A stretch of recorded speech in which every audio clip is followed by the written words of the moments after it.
Aku masih ingat saat ibu pergi, meninggalkan kami demi masa depan yang lebih baik. Setiap bulan, ia mengirim uang untukku, untuk ayah, untuk rumah ini. Awalnya, semua baik-baik saja. Tapi semuanya berubah sejak Tante Linda datang. Ayah mulai sering keluar, tertawa dengannya. Sementara uang ibu semakin cepat habis. Aku tak bodoh. Aku tahu ada yang salah. Dan saat melihat rekening ibu yang hampir kosong, aku sadar ayah telah mengkhianati pengorbanannya.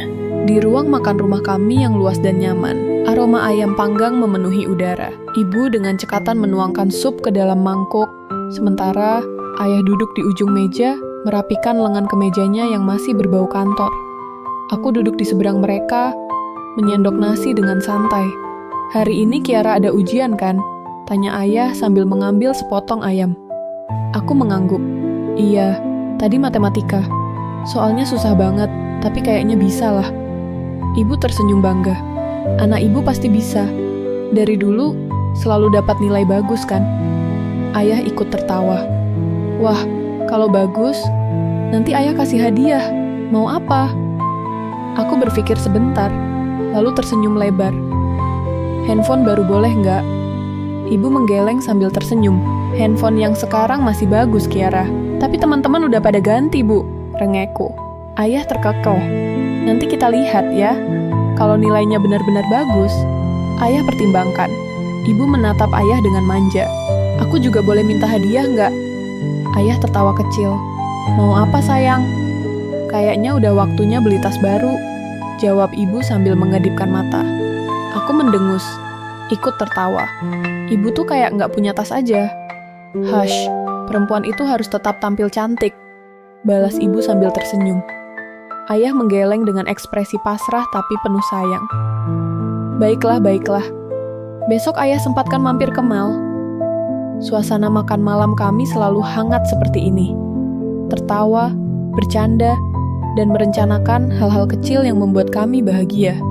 Ayah Fajar adalah seorang manajer di perusahaan swasta terkenal. Ia sosok yang disiplin, tegas, tapi juga penyayang. Meski sibuk dengan pekerjaannya, ia selalu menyempatkan waktu untukku dan ibu. Aku selalu mengaguminya, seorang pria yang sukses dan bertanggung jawab. Ibu Melani adalah ibu rumah tangga yang lembut dan penuh perhatian. Ia terbiasa hidup nyaman, tanpa perlu memikirkan hal-hal sulit. Ibu senang menghabiskan waktu di rumah, memasak, merawat tanaman, dan sesekali berkumpul dengan teman-temannya. Meski terkesan manja, ia selalu memastikan aku dan ayah mendapatkan yang terbaik. Dan aku, Kiara, hanyalah seorang remaja biasa. Hidupku dipenuhi dengan tugas sekolah, hangout bareng teman, dan sesekali merengek minta sesuatu ke orang tuaku. Aku tidak pernah benar-benar memahami beratnya hidup, karena sejak kecil aku selalu mendapatkan apa yang kuinginkan. Kami tinggal di salah satu perumahan elit di Bekasi, di rumah besar yang nyaman dengan segala fasilitas yang kami butuhkan. Keesokan harinya, ayah berangkat kerja seperti biasa, mengenakan kemeja rapi dan dasi favoritnya. Aku masih sempat melihatnya di depan rumah, sibuk menelepon seseorang dengan ekspresi serius. Aku tidak terlalu memperhatikannya. Kupikir itu hanya urusan kantor seperti biasa. Tapi saat makan malam tiba, suasana di meja makan tidak seperti biasanya. Ayah duduk dengan wajah tegang, menatap piringnya tanpa menyentuh makanan. Ibu, yang biasanya banyak bicara, juga mulai menyadari ada sesuatu yang tidak beres. Aku pun merasa ada yang aneh. "Ayah, kenapa?" tanyaku pelan. Ayah menghela napas, lalu menatap kami. Matanya tampak lelah. "Ada masalah di kantor," katanya akhirnya. Ibu meletakkan sendoknya, alisnya berkerut. "Masalah apa?" Ayah menatapku sebentar sebelum menjawab, seolah ragu untuk mengatakan yang sebenarnya.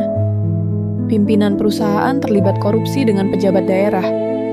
KPK sudah turun tangan. Semua aset perusahaan disita, dan perusahaan harus tutup. Seketika, suasana di meja makan menjadi hening. Aku terdiam, mencoba mencerna kata-kata itu.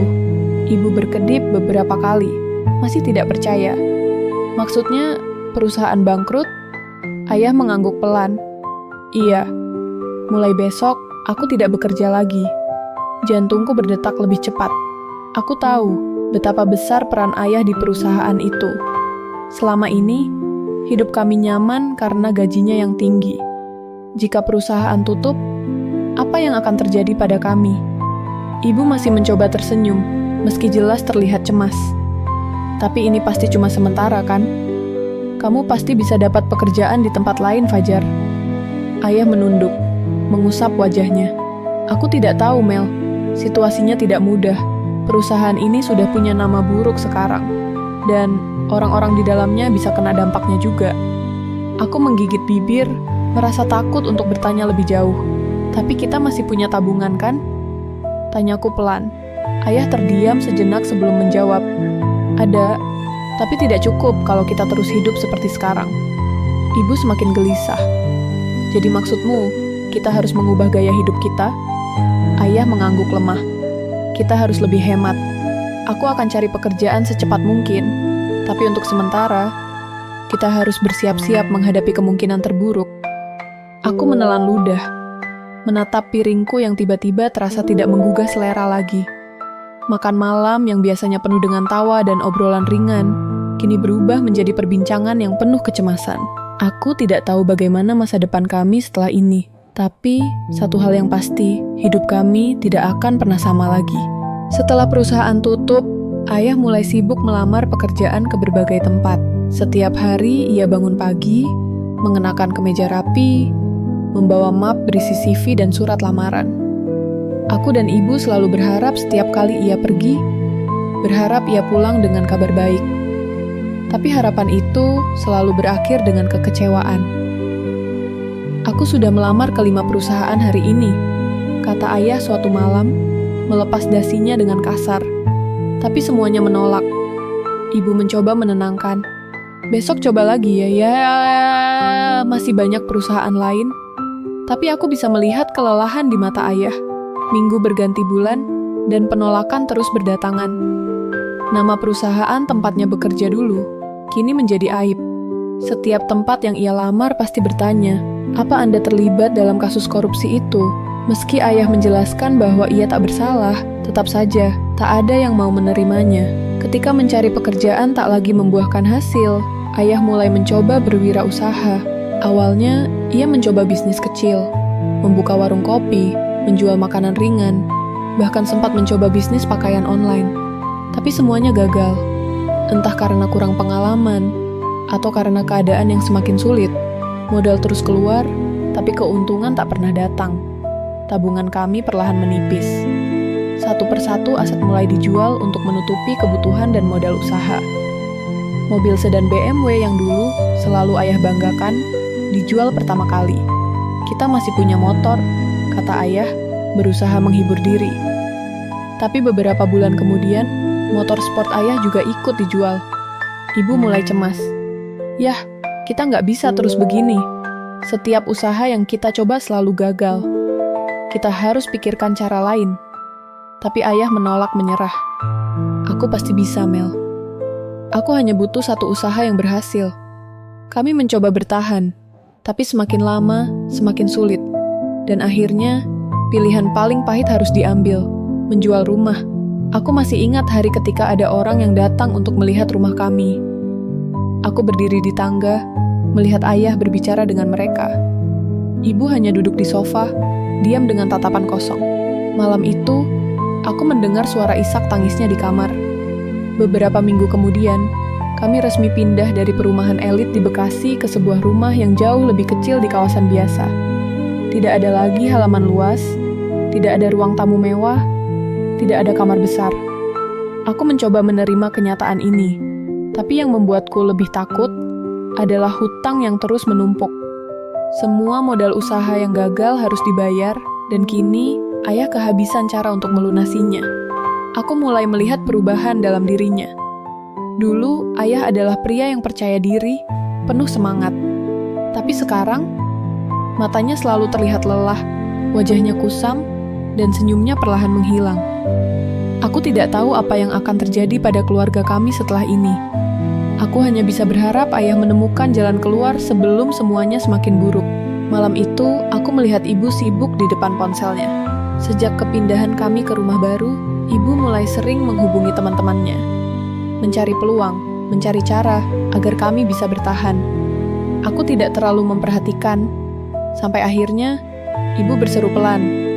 "Ya Allah, Kiara, ini kesempatan." Aku menoleh. "Kesempatan apa, Bu?" Ibu menatap layar ponselnya. Wajahnya penuh harapan. "Sahabat ibu dulu. Di pesantren, Mbak Siti bilang ada lowongan kerja di Arab Saudi. Jadi pembantu sekaligus perawat orang tua di sana. Gajinya lumayan, 10 juta per bulan. Bahkan bisa naik kalau pekerjaannya bagus." Aku terkejut. "Bu, ibu serius mau kerja di luar negeri?" Ibu tersenyum kecil, tapi aku bisa melihat kegelisahan di matanya. "Kita butuh uang, Nak. Hutang ayah semakin menumpuk, dan semua usaha selalu gagal. Kalau ibu bisa kerja di sana, setidaknya kita punya jalan keluar." Malam itu juga, ibu memberitahu ayah tentang rencananya. "Apa? Kamu mau kerja jadi pembantu di luar negeri?" Suara ayah meninggi. Ekspresinya penuh ketidaksetujuan. "Iya ya, aku sudah pertimbangkan ini matang-matang," jawab ibu tegas. Aku nggak bisa diam saja melihat keadaan kita makin terpuruk. Ayah menggeleng, matanya berkaca-kaca. "Aku masih bisa cari jalan lain, Mel. Aku nggak mau kamu kerja sejauh itu, sendirian di negeri orang." "Iya, tapi sampai kapan kita bisa bertahan, Fajar? Kita nggak punya pilihan lain." Pertengkaran itu berakhir tanpa solusi. Ayah tetap tidak setuju, dan ibu hanya bisa menghela napas panjang. Tapi takdir tidak memberi kami waktu lebih lama untuk berpikir. Keesokan harinya, debt collector datang. Mereka mengetuk pintu dengan keras. Suaranya menggema di seluruh rumah kecil kami. "Pak Fajar, keluar. Sudah waktunya bayar hutang." Aku berdiri di pojok ruangan, jantungku berdebar kencang. Ibu menggenggam tanganku erat, sementara ayah berjalan keluar dengan wajah tegang. "Aku belum bisa bayar sekarang," kata ayah dengan suara pelan. Seorang pria berbadan besar mendekat, menepuk bahu ayah dengan kasar. "Pak, kalau nggak bisa bayar, kita bawa barang-barang di rumah ini. Atau mungkin ada yang lebih berharga?" Aku melihat ekspresi panik di wajah ayah. Ibu yang sejak tadi diam, tiba-tiba maju selangkah. "Kami akan lunasi dalam 1 tahun. Kami akan cicil setiap bulan," katanya tegas. Aku membeku. Ayah menoleh dengan tatapan kaget. "Mel, jangan," katanya. Tapi ibu menatap para debt collector itu dengan berani. "Beri kami waktu 1 tahun. Aku akan bekerja di luar negeri, dan aku pastikan semua hutang ini lunas." Debt collector itu saling berpandangan, lalu tersenyum sinis. "Baik, kami kasih waktu 1 tahun. Tapi kalau dalam 1 tahun nggak lunas, jangan salahkan kami. Kalau nanti rumah ini juga harus disita." Mereka pergi, meninggalkan kami dalam keheningan yang mencekam. Ayah menatap ibu dengan marah. "Kenapa kamu bilang begitu?" Aku bilang, "Aku nggak setuju, Mel." Ibu menghela napas, suaranya melemah. "Fajar, ini satu-satunya cara." Aku menatap mereka berdua, dadaku terasa sesak. Aku tahu, keputusan ini akan mengubah hidup kami selamanya. Sejak hari itu, rumah menjadi semakin sepi. Ibu sibuk mengurus semua keperluan keberangkatannya ke Arab Saudi. Aku sering melihatnya di ruang tamu, berbicara dengan Mbak Siti lewat telepon, menanyakan prosedur dan memastikan semuanya berjalan lancar. Ayah masih sering mencoba membujuk ibu untuk membatalkan rencananya, tapi tidak ada lagi yang bisa menghentikan keputusan itu. Hutang kami terlalu besar, dan tidak ada cara lain untuk melunasinya. Suatu sore, aku menemukan ayah duduk di teras, menatap kosong ke halaman kecil rumah kami. "Ayah baik-baik saja?" tanyaku hati-hati. Ayah menghela napas, lalu tersenyum kecil. "Ayah cuma merasa gagal, Kiara. Harusnya ayah yang menafkahi keluarga, bukan membiarkan ibumu pergi bekerja jauh-jauh." Aku menggenggam tangannya. "Yang penting, kita tetap bertahan ya. Ibu pasti juga nggak mau pergi kalau ada pilihan lain." Ayah mengangguk pelan, tapi matanya masih menyiratkan rasa bersalah yang dalam. Hari keberangkatan pun tiba. Di bandara, ibu memelukku erat. "Jaga diri baik-baik ya, Nak. Jangan bikin ayah susah." Ibu janji akan sering menelepon.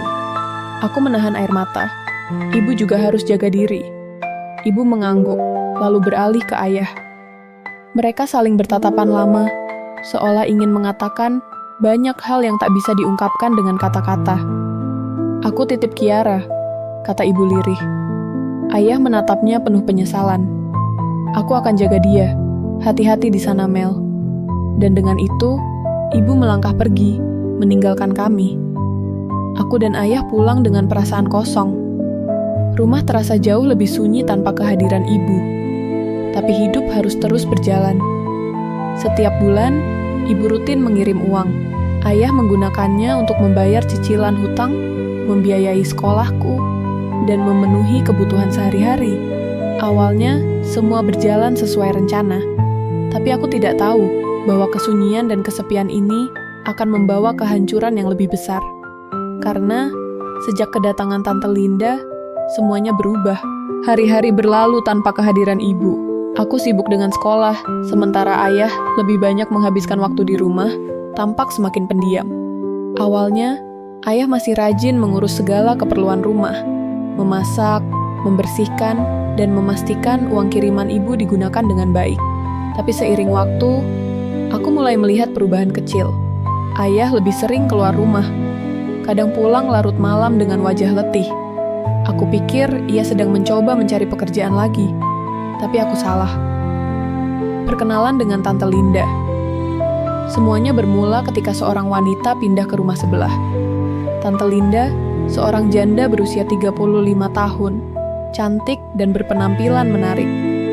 Ia cepat akrab dengan lingkungan sekitar, ramah, murah senyum, dan selalu terlihat rapi. Awalnya, aku tidak terlalu memperhatikannya. Sampai suatu sore aku melihatnya berbicara dengan ayah di depan rumah. Aku mengintip dari balik jendela. Mereka tampak akrab. Tante Linda tertawa kecil, tangannya sesekali menyentuh lengan ayah. Aku mencoba mengabaikannya. Mungkin hanya basa-basi tetangga biasa. Tapi semakin lama, keakraban mereka makin jelas. Ayah mulai berubah. Aku mencoba berpikir positif, tapi hatiku mulai gelisah. Suatu malam, saat ayah pulang, lebih larut dari biasanya, aku memberanikan diri bertanya, "Ayah dari mana?" Tanyaku hati-hati. Ayah terlihat sedikit terkejut. "Keluar sebentar aja, cari udara segar." Aku mendesah pelan. Ayah sering banget keluar akhir-akhir ini. Ayah menghela napas. "Ayah cuma butuh teman ngobrol, Kiara. Hidup tanpa ibumu itu berat." Aku diam, ingin percaya. Tapi perasaan tidak enak tetap ada di dadaku. Mulai terasa dampaknya. Seiring waktu, keanehan semakin jelas. Uang kiriman ibu mulai cepat habis. Biasanya cukup untuk 1 bulan. Tapi kini, ayah sering mengeluh keuangan mulai menipis sebelum akhir bulan. Aku mencoba menyangkal kemungkinan terburuk. Aku ingin percaya bahwa ayah masih setia pada ibu. Tapi satu kejadian akhirnya membuka mataku. Malam itu, semuanya terungkap. Aku pulang lebih awal dari biasanya karena ada guru yang mendadak sakit. Begitu masuk rumah, aku mendengar suara tawa perempuan dari dalam. Aku melangkah pelan ke ruang tamu.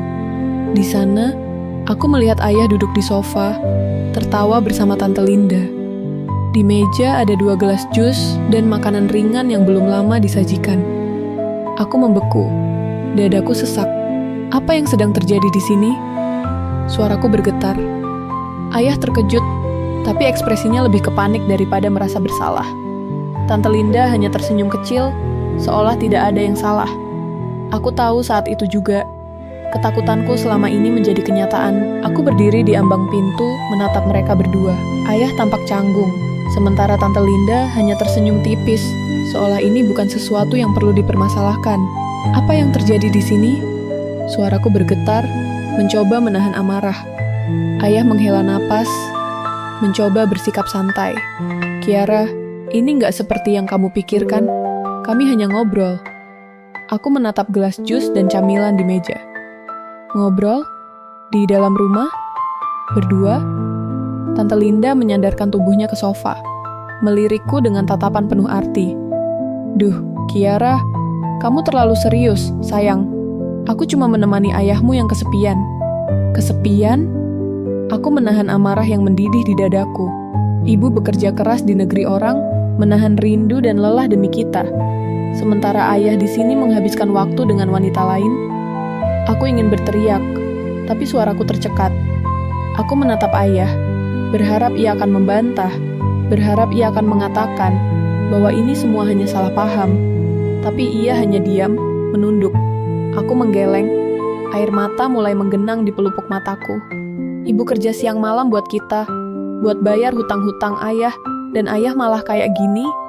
Tante Linda tertawa kecil. Jangan berlebihan, Kiara. Lagi pula, apa salahnya kalau seseorang butuh hiburan di tengah hidup yang berat? Aku mengepalkan tangan. Hiburan? Aku berbalik dan masuk ke kamar, membanting pintu dengan keras. Dadaku terasa sesak, dan air mataku akhirnya jatuh. Ayah telah mengkhianati ibu. Aku ingin menegur ayah, ingin memperingatkan ibu. Tapi aku tidak tahu bagaimana caranya. Jika ibu tahu, ia pasti akan sangat terluka. Suatu malam, aku memberanikan diri bertanya saat ayah baru pulang. Ayah habis dari mana? Ayah tampak lelah, membuka jaketnya dan meletakkan di kursi. Jangan banyak tanya, Kiara. Ayah sudah cukup pusing. Pusing atau sibuk dengan Tante Linda? Suaraku penuh sindiran. Ayah menghela napas panjang, lalu menatapku tajam.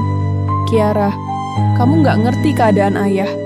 Ibu nggak di sini, dan ayah butuh seseorang buat diajak bicara. Kamu nggak bisa menyalahkan ayah begitu saja. Aku tertawa sinis.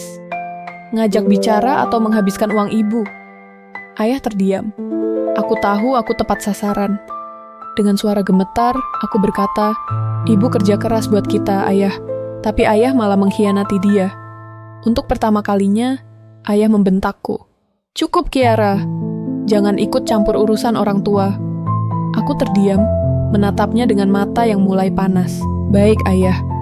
Aku nggak akan ikut campur. Tapi jangan salahkan aku kalau nanti ibu tahu semuanya. Aku berlari ke kamar, menahan tangis. Aku tahu satu hal. Ayah sudah berubah. Dan aku harus melakukan sesuatu sebelum semuanya semakin hancur. Hari-hari berlalu dengan ketegangan di rumah. Aku jarang berbicara dengan ayah, dan ia pun tampak menghindariku. Tante Linda semakin sering datang. Bahkan beberapa kali aku melihatnya masuk ke rumah saat aku pulang sekolah. Aku merasa mual setiap kali melihat mereka bersama. Aku tidak tahan lagi. Aku harus memastikan kemana perginya uang kiriman ibu. Penyelidikan diam-diam malam itu, saat ayah sudah tidur, aku memberanikan diri mengambil ponselnya yang tergeletak di meja ruang tamu. Tangan gemetar, aku membuka aplikasi mobile bankingnya. Begitu layar menampilkan mutasi rekening, jantungku hampir berhenti. Uang kiriman ibu berkurang drastis. Dan yang lebih mengejutkan, ada beberapa transfer ke rekening bernama Linda Septiani. Tanganku terkepal, jadi dugaanku benar. Ayah memberikan uang ibu kepada Tante Linda. Aku buru-buru mengambil foto tangkapan layar sebagai bukti. Aku tidak bisa membiarkan ini terus terjadi. Keesokan paginya, saat ayah duduk di meja makan menikmati kopi, aku meletakkan ponselnya di atas meja dengan layar yang masih menampilkan transaksi rekening. Ayah bisa jelasin ini? Suaraku dingin. Ayah melirik layar, wajahnya langsung berubah. Kiara, dari mana kamu tahu ini? Aku tertawa sinis. Dari mana aku tahu? Harusnya aku yang tanya. Dari mana? Ayah bisa tega kasih uang ibu ke Tante Linda. Ayah meletakkan cangkirnya dengan kasar. Jangan bicara seolah kamu mengerti segalanya, Kiara. Jadi ini balasan buat ibu? Dia kerja siang malam buat kita, tapi ayah malah kasih uangnya ke perempuan lain? Ayah terdiam. Aku bisa melihat rahangnya mengeras, matanya menyiratkan perasaan bersalah. Tapi aku tahu, ia tidak akan mengakuinya. Ayah bisa bohong sama siapapun, tapi nggak sama aku. Kataku dengan suara lebih pelan, tapi tajam. Ayah menghela napas berat, lalu berdiri dari kursinya. Kiara, ini bukan urusanmu. Aku mendengus. Bukan urusanku, ibu banting tulang buat keluarga ini. Dan sekarang, ayah malah menghabiskan uangnya buat perempuan lain. Itu urusanku, ayah. Tanpa berkata apa-apa, ayah mengambil ponselnya dan pergi keluar rumah. Aku tahu ia lari dari masalah ini. Tapi aku tidak akan diam saja. Aku duduk di kamar dengan ponsel di tangan. menatap nomor ibu di layar. Aku ragu. Jika aku mengatakannya, ibu pasti akan sangat kecewa. Tapi jika aku diam, ayah akan terus menghabiskan uangnya untuk Tante Linda. Dengan napas berat, aku menekan tombol panggil.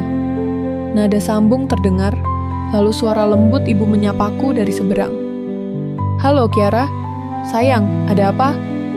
Aku menelan ludah, lalu berkata dengan suara lirih, "Bu, aku harus bilang sesuatu tentang ayah."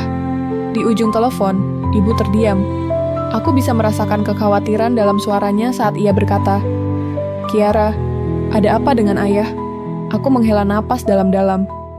Ayah selingkuh, Bu, dengan Tante Linda." Hening, lalu suara ibu terdengar bergetar. "Apa?" Aku menahan air mata, lalu melanjutkan, "Aku punya bukti, Bu. Ayah pakai uang kiriman ibu buat Tante Linda. Aku lihat sendiri mutasi rekeningnya." Di ujung telepon, aku mendengar ibu menarik napas panjang. Aku tahu, setelah ini tidak akan ada yang sama lagi.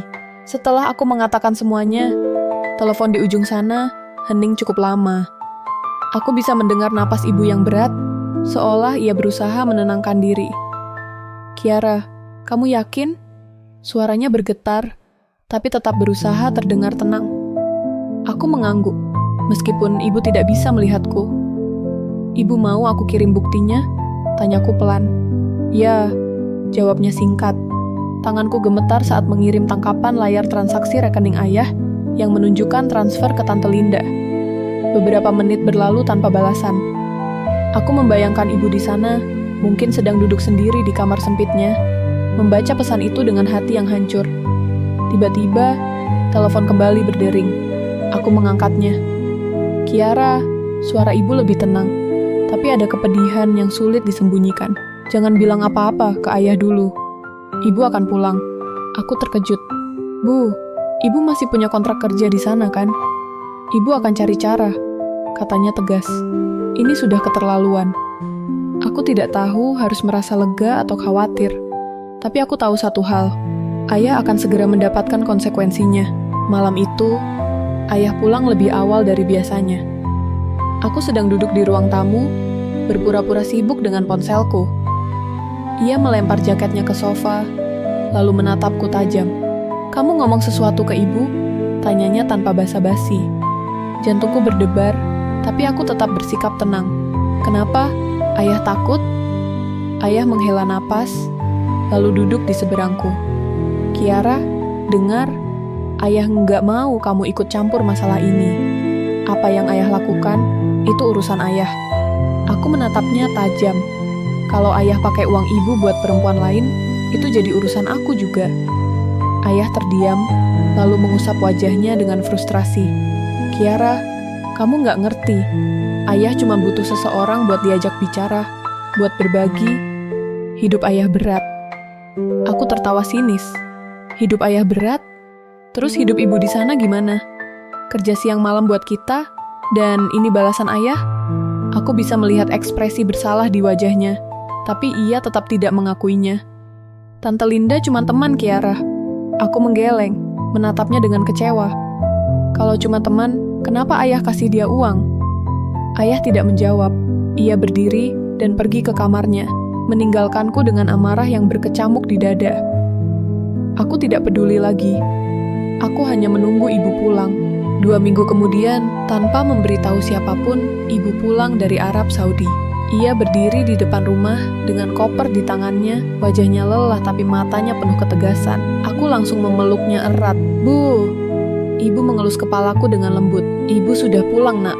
Sekarang kita hadapi semuanya." Aku mengangguk. Sementara di dalam rumah, ayah belum tahu apa yang menunggunya. Malam itu, ayah pulang dengan wajah santai. Tidak menyadari bahwa rumah ini tidak lagi sama. Begitu masuk ke dalam, ia terhenti di ambang pintu. Matanya membesar saat melihat ibu berdiri di ruang tamu, menatapnya dengan dingin. "Mel?" Suara ayah tercekat. Ibu menyilangkan tangan di dadanya. "Kamu pikir aku nggak akan tahu?" Ayah terdiam, wajahnya pucat. Aku duduk di sofa, menunggu ledakan yang akan terjadi. Ibu melangkah maju, melemparkan ponselnya ke meja. Buka, lihat mutasi rekening itu. Lihat kemana kamu habiskan uang yang seharusnya buat anak kita. Ayah menggeleng, mencoba mengelak. Mel, aku bisa jelasin. Tidak ada yang perlu dijelaskan. Suara ibu meninggi, penuh emosi. Aku meninggalkan anakku, bekerja di negeri orang, menahan semua rindu dan lelah, tapi kamu malah bersenang-senang di sini? Ayah terdiam. Ibu melanjutkan, suaranya lebih dingin. Aku sudah memutuskan, Fajar. Aku mau cerai. Aku melihat ayah menegang. Mel, jangan gitu. Aku bisa berubah. Aku cuma salah langkah, ha. Terlambat. Potong ibu cepat. Aku sudah cukup berkorban untuk keluarga ini. Dan aku tidak akan mengorbankan harga diriku lebih lama lagi. Ayah duduk di sofa, wajahnya hancur. Aku melihat sesuatu dalam dirinya yang belum pernah kulihat sebelumnya. Penyesalan yang sesungguhnya. Tapi semua sudah terlambat. Setelah perceraian itu, aku dan ibu tetap tinggal di Indonesia sampai aku lulus sekolah. Hidup kami memang tidak mudah, tapi ibu selalu berusaha membuat segalanya terasa ringan. Ketika waktunya tiba, kami akhirnya berangkat ke Arab Saudi. Ibu kembali bekerja di tempat lamanya, dan aku ikut bersamanya. Tapi tak seperti yang kubayangkan, hidup kami di sana justru jauh lebih baik. Ternyata, majikan ibu adalah keluarga yang super kaya. Bukan hanya sekadar orang berada, tapi benar-benar kaya raya. Mereka tinggal di rumah mewah, dengan segala fasilitas yang bahkan tidak pernah kami miliki sebelumnya. Yang lebih mengejutkan, mereka memperlakukan ibu bukan sebagai pembantu, tapi sebagai keluarga. Ibu memiliki kamar sendiri yang luas dan nyaman, dengan fasilitas yang lebih baik dari rumah kami dulu di Bekasi. Dan yang paling luar biasa, aku dibiayai kuliah di kampus internasional di Arab Saudi oleh majikan ibu. Aku tidak pernah menyangka hidup akan membawaku ke titik ini. Dari seorang gadis yang kehilangan segalanya, kini aku menatap masa depan dengan penuh harapan. Kami hidup bahagia. Aku bisa fokus mengejar impianku, dan ibu bisa menikmati hidup yang lebih baik tanpa lagi memikirkan orang yang telah mengkhianatinya. Ayah, aku tidak tahu bagaimana keadaannya sekarang, dan sejujurnya, aku tidak ingin tahu. Tapi dari kabar burung yang kudengar, hidupnya kini serba susah. Rumah kecil tempat kami dulu tinggal sudah dijual. Uangnya habis ditipu Tante Linda. Perempuan yang dulu membuat ayah lupa daratan ternyata hanya memanfaatkannya. Setelah uangnya habis, Tante Linda menghilang entah kemana. Ayah akhirnya pulang kampung ke Jambi. Kembali ke tanah kelahirannya dengan tangan hampa. Ironis bukan? Dulu, ia memiliki segalanya, keluarga yang utuh, kehidupan yang mapan, istri yang setia, tapi ia memilih mengkhianati semua itu, dan kini, ia harus menerima akibatnya. Aku tidak membenci ayah, tapi aku juga tidak merasa kasihan. Aku hanya bersyukur karena aku dan ibu akhirnya menemukan kebahagiaan kami sendiri. Dan aku tahu, masa depan kami kini jauh lebih cerah daripada masa lalu yang telah kami tinggalkan.